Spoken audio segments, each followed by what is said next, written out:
Hi everyone and welcome to my sewing room. Today we are going to make a pillow project with an embroidery design from OESD. So don't go away.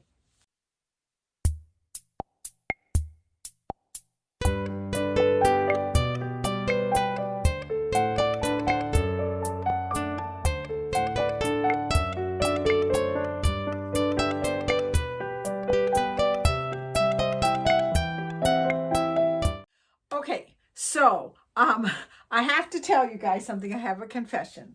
This is my Halloween tote. There's nothing in here but Halloween fabric. And every single one of it, some of it is Day of the Dead, but most of it is just Halloween scraps that I have left over from projects or Halloween fabric that I have bought for some reason or another. And this past week, when I was working on Sew Fun, I was up at our Colorado Springs store and I bought another pack. I'm sick, okay? But this one is really, really cute. I love it. I couldn't resist it. It has some really fun, just small designs. And the little pumpkins and kitty cats. And this one here is a black on black design with pumpkins on it that I thought was really fun. So obviously I have to do something with it. So I started thinking about it. And I think what I want to do is I want to make a pillow with a decorative design on the front of it. And there's a whole lot of really fun designs from OESD that I haven't given a try yet. And there's one that's kind of it's almost a lace design, but it's not a standalone lace design. And I'm going to show you that I've already sewn it out so you can see what it looks like. Good grief. Anyway, this is what it looks like. It's a skull with a witch's hat on it. And I thought if I sew that out and then back the pillow with all those different fabrics, I'll use up a whole bunch of fabrics and I'll get to use one of the new designs. And I have a daughter who absolutely loves Halloween. She would leave it out all year long if she got a chance. So I'm going to just go ahead and give it to her. But in the meantime, I'm going to show you just some fun things that you can do with, this is like a velour terry cloth. On the back it looks like a towel, on the front it looks like a velour, and it's not really easy to sew on, especially if you're doing an open design with a lot of lace kind of look on it. You don't want that terry cloth to pop through. So I'm going to give you a little bit of tips on how to do that. In the meantime, we're going to make a really fun pillow. So let's go to the sewing machine. Okay, here we are in front of my Solaire sewing machine. And to get started with this project, we're going to go into embroidery. And then I sent this through the design database. I have talked about that in one of my other videos, but it's just basically a free downloaded program that you can put on your computer that will wirelessly send designs to your machine. So once you've sent them wirelessly, they are going to be under this button right here. So we're going to push that button. And here's a bunch of stuff I've sent in the past. Now this design is white, so it's a little bit hard to find it. And I didn't think to change the thread color. So actually it's, let me see if I can find it here. This one right here that looks like there's nothing there. When you look at it really close, it really is the design that I want. So I'm going to hit that design and there, oh, actually, I can see it through the camera. You can actually see it, but it's got a white background, so it's kind of hard. So when I set it down, one of the things I might want to do at this point is if I go into my settings menu, I can go to this is on page 5. It says embroidery background. I'm going to hit select, and then I'm going to change my background to black. And then when I close this and say okay, I can see my design a lot better and know what it's going to look like on my black background. Okay, so the next thing I'm going to do is I'm going to push edit and size, and I want to hit this button right here. This button is going to allow me to change the size of the design without messing up the stitches. So I'm going to push that button. I'm going to say okay.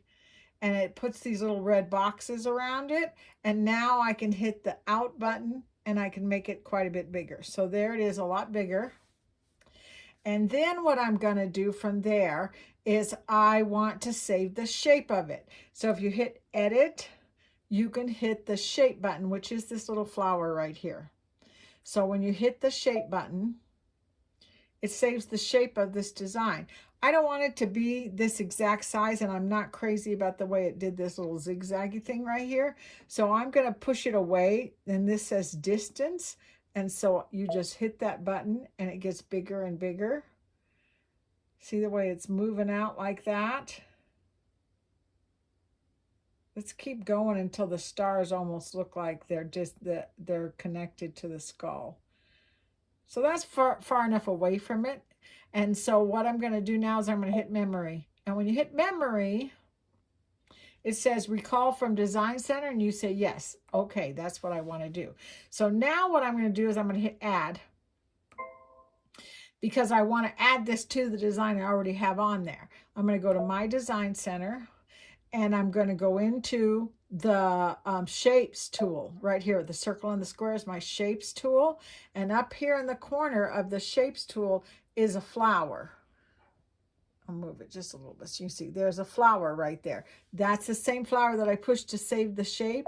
And now when I hit that, I will see there's the shape that I wanted to save. So I'm going to touch that and say okay. So there's the shape of my skull right there. I'm going to fill it with a crosshatch design that's going to create a knockdown stitch. So what I want to do is I'm going to hit this right here and say this, and then select. So once you hit select, it takes a minute and it brings you into this part. Here is the crosshatch one that I want to do. So I'm going to hit that and say okay. And then I'm going to tell it that I want to do it in white. I'm going to sew it in black, but I want to sew it in white so you can see it. And then okay. And then we're going to tell it pour, and then touch it so it fills. So all that is filled with a crosshatch. So I'm going to keep this in the memory of the machine so I can come back and get it in a minute. Okay, so then I'm going to hit next. And I want to make this about 50% of the size. I want it to be as small as I can go on it. And then I'm going to hit set. And on this part for the outline, I'm going to say turn that off because I don't want it to outline it. And then I'm going to set it down. And then hit preview. Okay. And set. I know you can't see it because it's white. But once I set it down, you'll see it. Now you can see it on my design right here. It's on top of the skull. And that's okay because I'm just going to back it up 1 or 2 stitches to get it to sew that before I do the skull. But first I want to push add. And then I'm going to go back into my design center. Remember, I put it in the memory. So it's down here. I'm going to move the camera. This is my memory button right here. So take it out of the memory sewing machine. And it is up here at the top where I saved it, and set it down. So that's exactly the same one, right? I didn't realize that this little star didn't sew. That's okay. I'm not going to worry about it. Let's just go pour.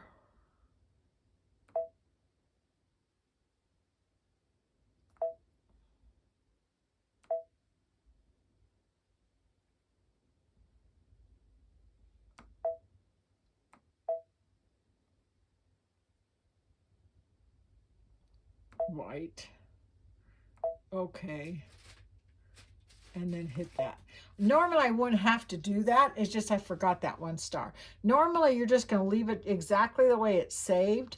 And then when you hit next, now what we're going to do is we're going to size it again. We're going to make it as small as it'll go and set that down. But now I want to change this part right here, which is the direction. And I want to make it 90 degrees. So now when I hit set, you can't see it yet on the Stellaire. On the Luminaire, it would show you right away, so you would know it. But I'm going to hit preview, and you'll see that, oh shoot, you can't see it because it's white. But it's going the other direction across it because it's 90 degrees in a different direction. So let's hit return and touch this. And let's just make it green. It can be any color I want it to be. And when I hit preview, you can see the whole thing went back to default. So let's go back to 90 degrees and set it down. 100%, let's make it 50%. Set that down and then hit preview. Now see, it's going the other direction. That actually wasn't a bad thing for me to do, because now you can see if you go back and change something like the color, it all goes back to default and you've got to do it again. So there's that one. So now when I set this down, it'll go on top of the white that was there before. See the way it did that? So now I've got cross hatching going one way and going the other way, and that's going to create a knockdown stitch for me. So when I hit embroidery, get ready to sew, what I have to do is, excuse me, what I have to do is I have to go back one. So what I'm going to do is I'm going to hit the plus and minus sign, and I'm going to hit this, and it's going to go back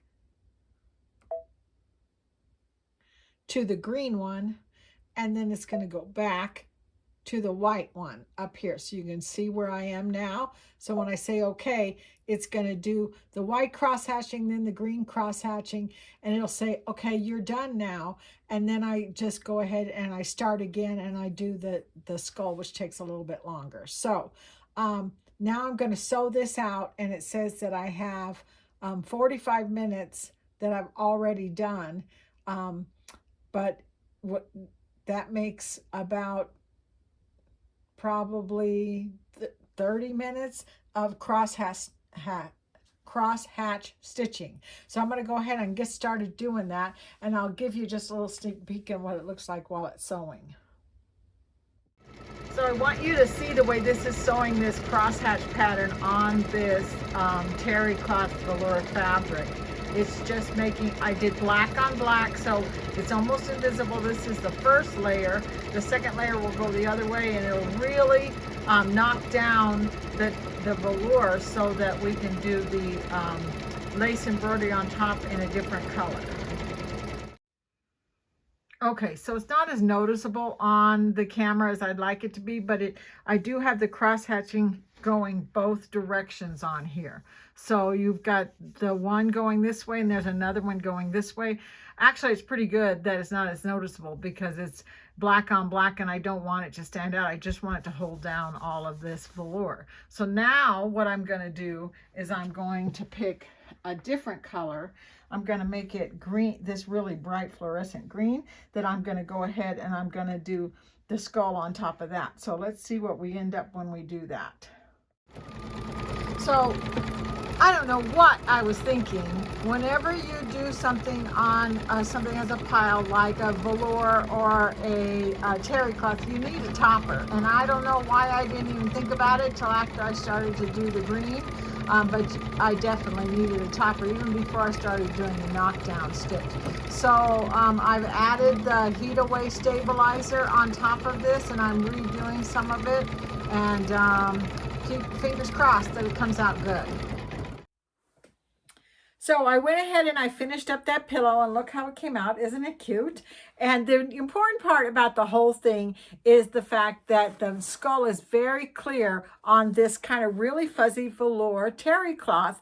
And I was able to do that because I did that knockdown stitch first over it and then embroidered over the top of that. Yes, I forgot the topping. I don't know why I did that, but I went back and put the topping on the top and sewed it, and it came out absolutely beautiful. Even the stars show up really well on it. I went ahead and I used that fabric that I showed you at the beginning of the video, and of course I didn't even begin to use up hardly any of it. I just used little strips of it, so I still have a huge bucket of Halloween fabric. I'm definitely going to have to put together some Halloween quilts to try and use up some of that fabric.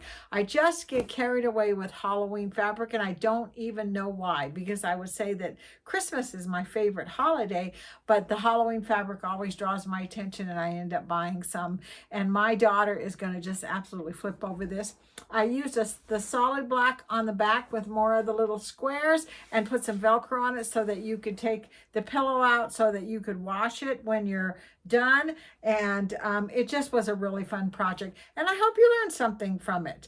And I will just keep working on trying to think of something to do on the next video. Make sure you make a comment and say what, ask questions and let me know if there's anything you'd like to see on the video. And until then, I'll see you next time. Bye-bye.